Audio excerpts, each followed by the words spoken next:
So it was another pretty extraordinary meeting at the White House. Depending on how you see things, it was an example of open house democracy that Donald Trump enjoys, or it was another Oval Office ambush rather like that of the Ukrainian President Vladimir Zelensky a few weeks ago. This time it was the South African leader Cyril Ramaphosa who was the focus of Donald Trump's attack. The U.S. president insisting that white farmers in South Africa are the victims of a genocide, a suggestion that has by the way been widely discredited. Well, last week a group of more than 50 white South African farmers arrived in the United States as refugees, welcomed in by the Trump administration.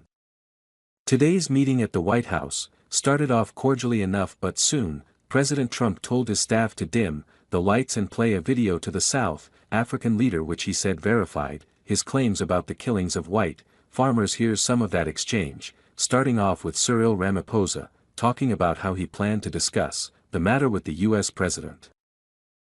So it'll take him, President Trump, listening to their stories, to their perspective.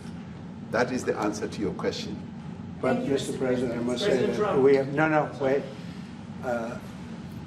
We have thousands of stories talking about it. Sure. And we have documentaries, we have news stories, and that. Is Natalie here, somebody here to turn that? I could show you a couple of things, and I have to, it has to be responded to. Yeah, sure. Let me see the articles, please, if you would, and turn the lights down. Turn the lights down, and just put this on. It's right behind you, Johan. There's nothing this parliament can do. With or without you, people are going to occupy land. We require no permission from you, from the president, from no one.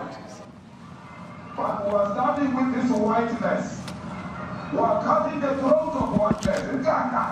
Shoot, kill, Yamasa, kill the brewer, the farmer, kill the brewer, the farmer. Pa, pa, pa. Shoot to kill, Yamasa, kill the brewer, the farmer, kill the brewer, the farmer.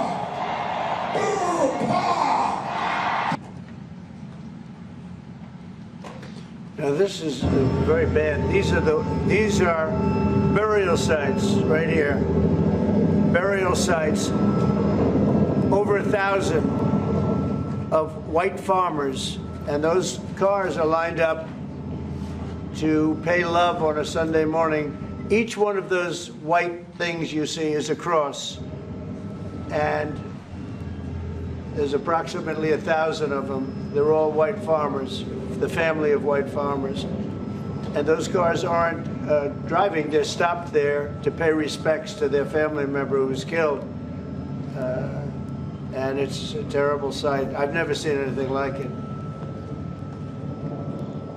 Both sides of the road you have crosses.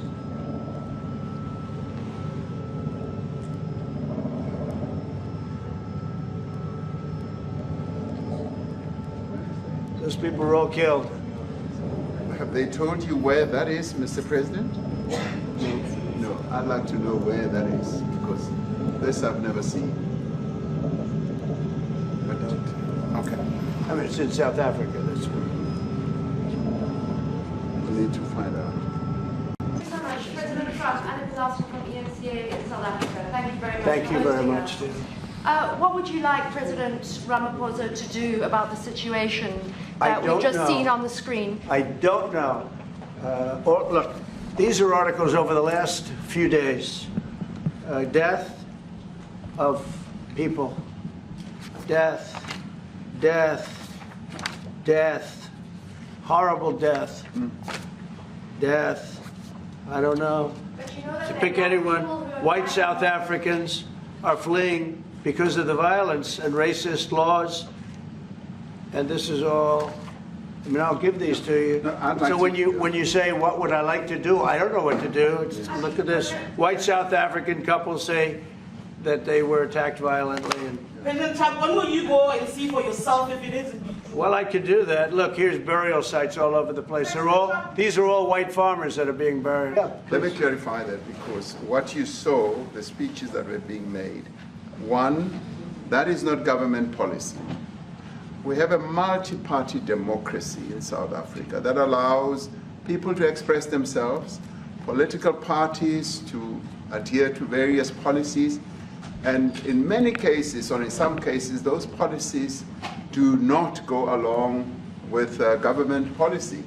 Our government policy is completely against what he was saying, even in the parliament.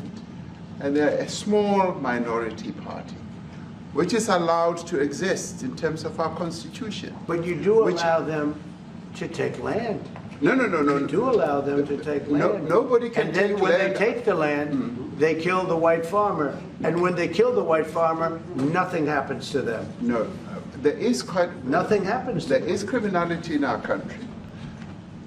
People who do get killed, unfortunately through criminal activity, are not only white people. Majority of them are black people. And we have now The farmers are black. The farmers are not black. I don't say that's good or bad, but the farmers are not black.